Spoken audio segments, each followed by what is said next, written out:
नमस्कार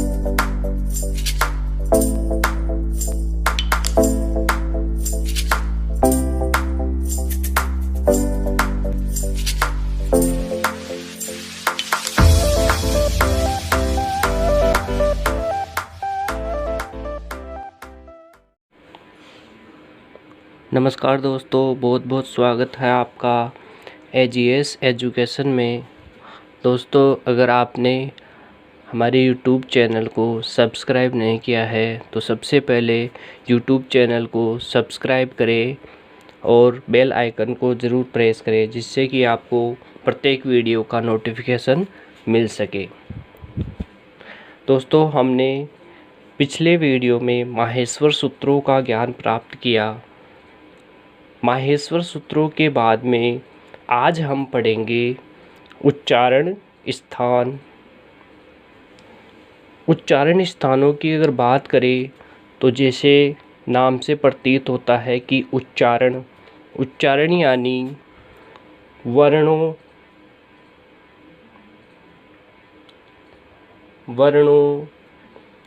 के जो उत्पत्ति स्थल है, वर्णों के जो उत्पत्ति स्थल है या प्रथम जो प्रकाशन स्थल है,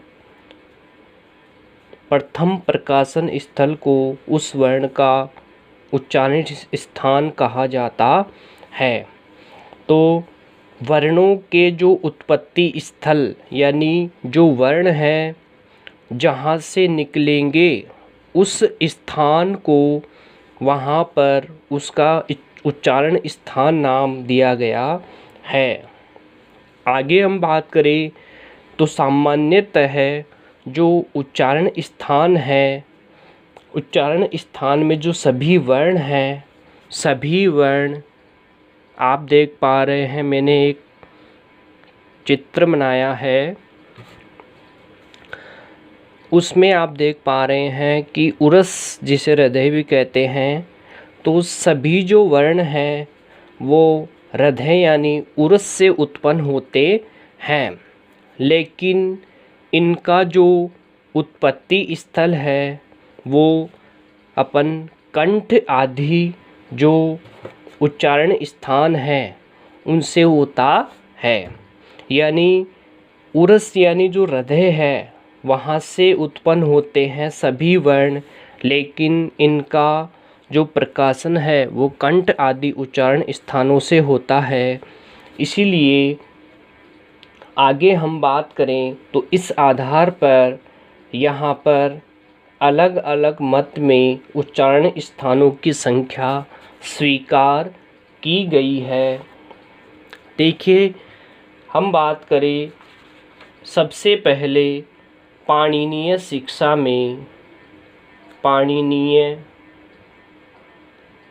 पाणिनीय शिक्षा के अनुसार अगर बात करें उच्चारण स्थानों की, तो पाणिनीय शिक्षा में उच्चारण स्थानों की जो संख्या है वो 8 स्वीकार की गई है। पाणिनीय शिक्षा में उच्चारण स्थानों की संख्या 8 स्वीकार की गई है। ये प्रश्न आपसे पूछ भी सकते हैं कि पाणिनीय शिक्षा के अनुसार उच्चारण स्थानों की संख्या कितनी है। आगे बात करें, लेकिन सवर्णता के प्रसंग में, सवर्णता के प्रसंग में अगर हम बात करें, सवर्णता के प्रसंग में अगर हम बात करें तो सवर्णता के प्रसंग में उच्चारण स्थानों की संख्या 7 स्वीकार की गई है। तो ये दोनों जो क्वेश्चन है ये महत्वपूर्ण है। तो ये दोनों प्रश्न आप ज़रूर याद रखिएगा कि पाणिनीय शिक्षा के अनुसार उच्चारण स्थानों की संख्या 8 स्वीकार की गई है, लेकिन सवर्णता के प्रसंग में उच्चारण स्थानों की संख्या 7 है। आगे हम बात करें तो ये जो 7 उच्चारण स्थान हैं, ये क्रमशः इनकी हम चर्चा करें तो जो पहला जो उच्चारण स्थान है, पहला है कंठ, यानी जो भी वर्ण कंठ से निकलेंगे उनका नाम निर्धारित कर दिया गया है कंठ, जो कंठ से निकलेंगे।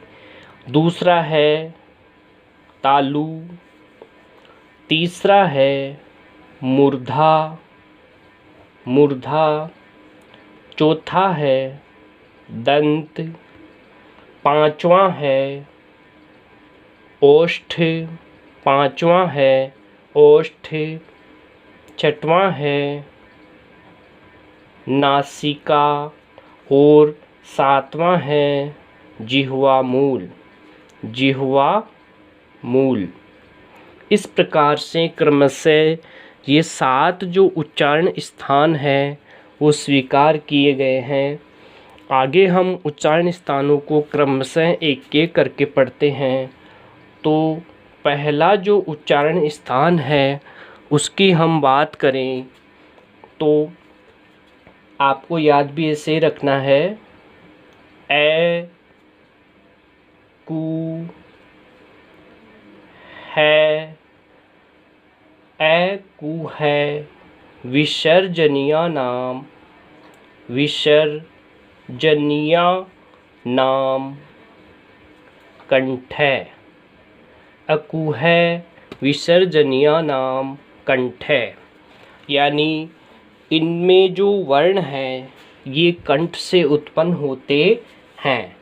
इनमें अगर बात करें तो इनमें कौन कौन से वर्ण आएंगे, जैसे यहाँ पर आपको दिख रहा है ए, ए यहाँ पर जो है, यहाँ पर ए के साथ आ का ग्रहण भी होगा, तो इसमें ये दोनों वर्ण आ जाएंगे ए और आ। आगे बात करें कु, कु का मतलब है कै वर्ग, कै वर्ग में जो 5 वर्ण हैं वो आएंगे कै वर्ग के अंदर। आगे बात करें है और इससे आगे है विसर्ग, इनको कंठीय वर्ण भी कहा जाता है, इनको कंठीय वर्ण भी कहा जाता है। अब देखिए इनकी अगर हम संख्या की बात करें तो संख्या की बात करें तो ए या जो आ है इनकी संख्या 18 है। आगे बात करें कै वर्ग, कै वर्ग में 5 वर्ण आएंगे और एक है, तो इनकी संख्या हो गई है 18 और 5 हो गए 23 और 1 24 जो इसमें वर्ण आएंगे प्लस एक जो ये विसर्ग आपको जो दिख रहा है ये विसर्ग, इसे कहेंगे अयोगवाह विसर्ग, अयोगवाह विसर्ग, अयोगवाह विसर्ग। यानी कुल मिलाकर के इनकी संख्या हो गई है 25, यानी 25 वर्ण आते हैं कंठ के अंतर्गत। आगे हम बात करें नंबर 2, दूसरा जो है, दूसरे उच्चारण स्थान की अपन हम बात करें तो दूसरा उच्चारण स्थान है तालु।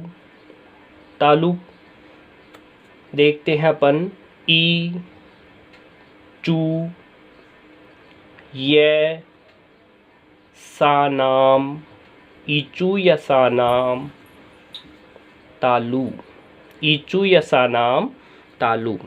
अब देखिए तालु के अंदर कौन कौन से वर्ण हैं, ई और इसके साथ दीर्घ ई का भी ग्रहण होगा। आगे हम बात करें चू, यानी यहाँ पर आएगा च वर्ग, आगे है य और य के आगे है श।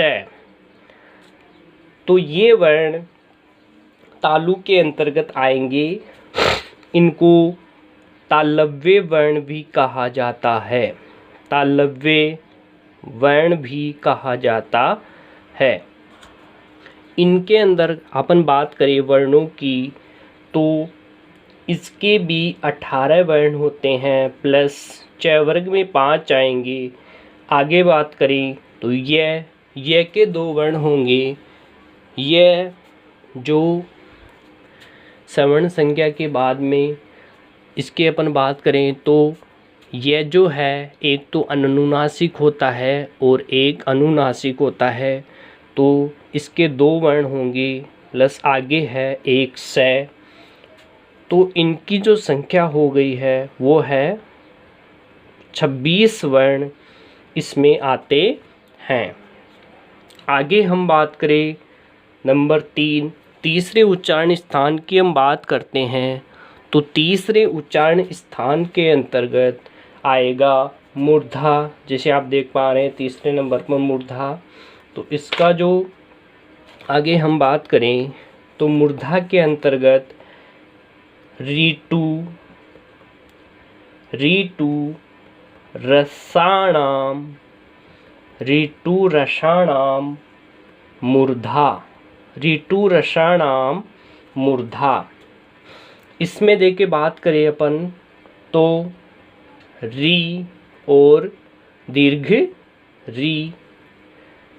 आगे बात करें टू यानी ट वर्ग प्लस आगे है र और इससे आगे है से। इनको कहेंगे मूर्धन्य वर्ण, मूर्धन्य वर्ण। क्या कहेंगे? मूर्धन्य वर्ण। आगे देखिए, इसमें अगर हम वर्णों की बात करें तो री के जो सवर्ण संज्ञा से पहले, री के सवर्ण संज्ञा से पहले जो वर्ण होंगे उनकी संख्या स्वीकार की गई है 18 यानी 18 है, और सवर्ण संज्ञा के बाद में री की संख्या स्वीकार की गई है 63 यानी 30। आगे हम बात करें ट वर्ग के अंतर्गत 5 वर्ण आएंगे। आगे र है इसका 1 और श 1, यानी ऋतु रसाणाम मूर्धा। इसमें जो वर्णों की संख्या है वो स्वीकार की गई है, वो हो गई है 25 वर्ण और 37 वर्ण, क्योंकि 18 और 5 और 2 25 हो गए और 30 और 5 35 और 2 37। इस प्रकार से मूर्धन्य वर्ण होगा। आगे हम बात करें दंत की, नंबर 4 चौथे नंबर पर आएगा ऋतु लसानाम, ऋतु लसानाम दंताः, ऋतु लसानाम दंताः। आगे देखिए, इसमें अगर हम बात करें वर्णों की तो ली आ जाएगा और तू यानी तय वर्ग इसके अंदर आएगा। आगे है ल और आगे है स। इसको दंते वर्ण भी कहा जाता है, दंते वर्ण भी इसको हम कह सकते हैं, दंते वर्ण। इसमें हम बात करें वर्णों की तो ली का दीर्घ नहीं होता है, इसलिए इसके जो वर्ण हैं 12 हो जाएंगी, और री और ली की सवर्ण संज्ञा के बाद में इनकी संख्या 30 हो जाती है। आगे हम बात करें तय वर्ग के अंदर 5 वर्ण आएंगे, प्लस आगे है ल और श, यानी य व ल, इनके 2 वर्ण स्वीकार किए गए हैं। आगे है स, तो स में आएगा 1, तो स, तो इनकी जो संख्या हो गई है वो हो गई है, देखिए 12 और 5 17 और 3 20, यानी 20 वर्ण तो ये हो गए हैं, और 30 और 5 35 और 3 38। 38 वर्ण ये हो गए हैं। तो ये देखिए अपन ने देखा दंताहा। आगे हम बात करें ओष्ठ की, नंबर 5वें नंबर पर हम बात करते हैं ओष्ठ की। ओष्ठ के अंतर्गत आप देखिए उपू, उ, पू, उपू, पद्मा, पद्मानिया नाम, उपू पद्मानिया नाम, ओष्ठौ। इसको हटाकर हम इसके अंदर भी आ जाएगा ओष्ठौ, ओ इसके अंदर आ जाएगा मैं के अंदर, भू पद्मानिया नाम ओष्ठौ। इसमें हम बात करें वर्णों की तो इसके अंदर उ और दीर्घ रू का भी उ का भी इसमें ग्रहण होगा। बस आगे हम बात करें पू यानी पै वर्ग इसके अंदर आएगा, पै वर्ग। आगे हम बात करें तो उपपद्मानीय नाम ओष्ठो, और उपपद्मानीय यानी इसके लिए अर्ध विसर्ग का प्रयोग होता है। उपपद्मानीय अर्ध विसर्ग है तो ये है ओष्ठीय वर्ण। कौन से वर्ण हैं? ओष्ठीय, ओष्ठीय वर्ण। इनकी हम संख्या की बात करें तो इसके 18 वर्ण होते हैं प्लस 5 हो गए पै वर्ग में, तो इनकी संख्या हो गई 23 वर्ण इसमें हो गए। और एक जो अर्ध विसर्ग है इसको अयोगवाह्य कहा जाता है, तो एक इसमें हो गया अयोगवाह्य। तो इसमें 23 तो वर्ण हो गए और एक अयोगवाह्य हो गया। आगे हम बात करें नंबर 6 नासिका की, तो नासिका का देखिए य, मैं, न, ण, ना नाम, नासिका, नासिका च, यम गणना नाम, नासिका च। इसमें देखिए नासिका में यहाँ पर आपको ये दिखाई दे रहा है, तो ये का जो उच्चारण स्थान है एक तो होता है तालु, जैसे च वर्ग के अंदर आता है च छ ज ज य, तो एक तो इसका उच्चारण स्थान हो जाएगा तालु और दूसरा हो जाएगा नासिका, दूसरा हो जाएगा नासिका। आगे हम बात करें मैं की, तो इसी प्रकार से मैं के अंदर ये जो मैं है, मैं के अंदर आता है ओष्ठ, मैं के अंदर उपपद्मानीय नाम यानी पै फै बै भै मैं, तो इसमें एक तो आ जाएगा ओष्ठ प्लस दूसरा आ जाएगा नासिका। तो इनके दो दो उच्चारण स्थान हैं।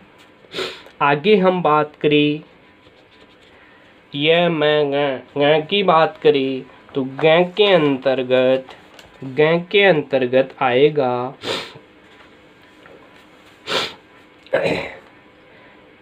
इसमें आता है क वर्ग के अंदर क ख ग ग, तो एक तो इसका उच्चारण स्थान हो जाएगा कंठ प्लस दूसरा हो जाएगा नासिका, इसके भी दो हो जाएंगे।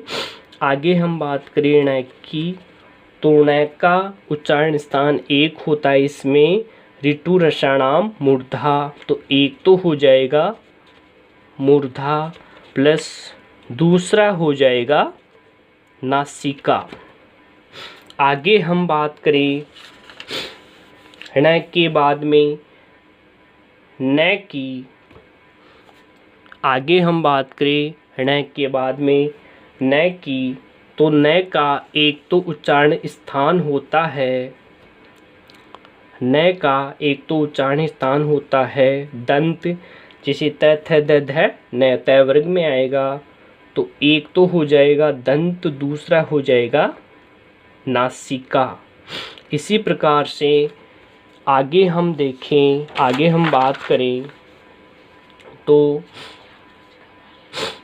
आगे है, यानी इसमें अगर हम वर्णों की बात करें तो इसमें वर्ण हो गए 5 वर्ण। 5 वर्ण हो गए किसके अंतर्गत? नासिका के अंतर्गत। नासिका में 5 वर्ण आएंगे, 2-2 इसमें उच्चारण स्थान होते हैं। आगे देखिए, आगे हम बात करें तो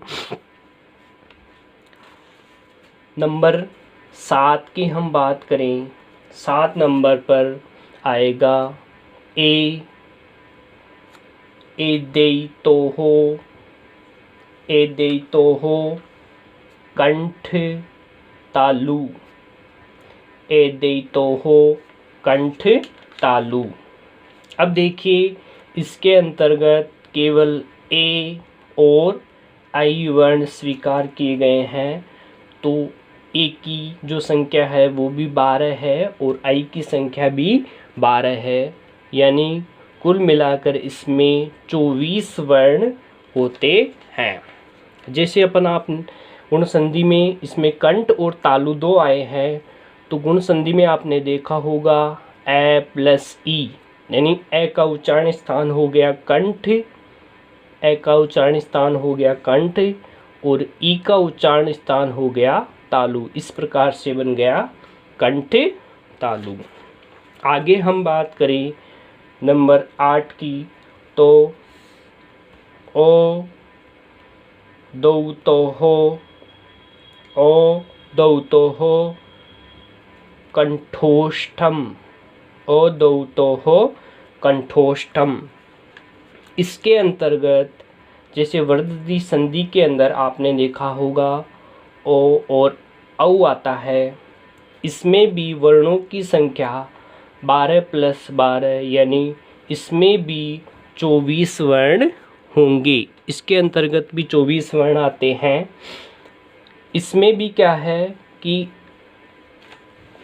ए प्लस ऊ, ए का उच्चारण स्थान हो गया कंठ और ऊ का उच्चारण स्थान हो गया ओष्ठ। आगे हम बात करें नंबर 9 की, तो 9 के अंदर आएगा वकारस्य दंतोष्ठम, वकारस्य दंतोष्ठम। इसके अंदर वह आएगा केवल, इसके अंदर भी 2 हैं, दंत और ओष्ठ, दंत और ओष्ठ। आगे हम बात करें नंबर 10, तो उसके अंतर्गत आएगा जिह्वा मूल्यस्य जिह्वा मूलम। आगे है जिह्वा मूल्यस्य जिह्वा मूल्यस्य जिह्वा मूलम, जिह्वा मूल्यस्य जिह्वा मूलम। इसके अंतर्गत जिह्वा मूल, यानी यहाँ पर अर्ध विसर्ग, यानी यहाँ पर अर्ध विसर्ग और कै और जो ख है ये जिह्वा मूल में आएंगे, कै और ख। आगे हम बात करें नंबर 11 लास्ट, नासिका अनुस्वारस्य, नासिका अनुस्वारस्य, यानी नाम से प्रतीत हो रहा है अनुस्वार। ये है अनुस्वार का चिन्ह, यानी अनुस्वार के लिए जो उच्चारण स्थान का प्रयोग होगा वो है नासिका, यानी अनुस्वार के लिए नासिका उच्चारण स्थान का प्रयोग होता है। इसी प्रकार से हमने उच्चारण स्थानों को देखा। आगे हम इसमें थोड़ा सा निष्कर्ष की अगर हम बात करें तो इनसे क्या निष्कर्ष निकला है, तो अपन देखते हैं कि 10 जो वर्ण है, 10 वर्णों के उच्चारण स्थान में 2-2 उच्चारण स्थानों का प्रयोग होता है। जैसे कौन कौन से हैं वो 10 वर्ण, य, मैं, ng, ण और न। और आगे हम यहाँ से देखें ए, आई, ओ, औ। और आगे है नो हो गए। और देखिए 1 2 3 4 5 6 7 8 9 और एक है इसके अंदर व के अंदर भी उच्चारण स्थान जो है इसमें 2 बार प्रयोग हुआ है व का भी। तो 10 वर्गों के अंदर 2-2 उच्चारण स्थानों का प्रयोग होता है। 10 उच्चारण स्थान ऐसे हैं, 10 वर्णों के उच्चारण स्थानों में 2-2 उच्चारण स्थानों का प्रयोग होता है। आगे एक बात करें अपन कि यम जो वर्ण होते हैं, यम वर्ण, तो यम जो वर्णों हैं, यम वर्णों का उच्चारण स्थान जो होता है, यम वर्णों का उच्चारण स्थान नासिका होता है। ये आपके लिए बहुत ही महत्वपूर्ण प्रश्न है कि यम वर्णों के लिए उच्चारण स्थान का प्रयोग होता है। कौन से उच्चारण स्थान का प्रयोग होता है? तो यम वर्णों का उच्चारण स्थान नासिका है। देखिए, तो इसके बाद में अपन देखें तो ये मैंने जो चित्र बनाया है इसके अंदर, चित्रों के अंदर समझते हैं। जैसे ये जो है यहाँ पर है कंठ, यहाँ पर क्या है कंठ। और आगे हम बात करें तो यहाँ पर है तालु, कंठ तालु। आगे हम बात करें तो ये है मूर्धा, मूर्धा। आगे जिसे आपको दिख ही रहे हैं दंत, आगे है दंत। दंत के बाद में है ओष्ठ, ओष्ठ, ओष्ठ। आगे है नासिका, नासिका। और लास्ट में है जो उच्चारण स्थान जिह्वा मूल, यानी ये देखिए ये है जिह्वा मूल। तो आज हमने देखी उच्चारण स्थानों के बारे में पढ़ा है। तो आपको उच्चारण स्थान कैसे लगे, समझ में आए या नहीं, आप इस वीडियो के कमेंट बॉक्स में अपना सुझाव ज़रूर दें। और अगर आपने अभी तक भी वीडियो को लाइक नहीं किया है तो लाइक करें, शेयर करें, और चैनल को सब्सक्राइब नहीं किया है तो सब्सक्राइब करें। और यह वीडियो ज़्यादा से ज़्यादा लोगों तक पहुंचाएं। धन्यवाद।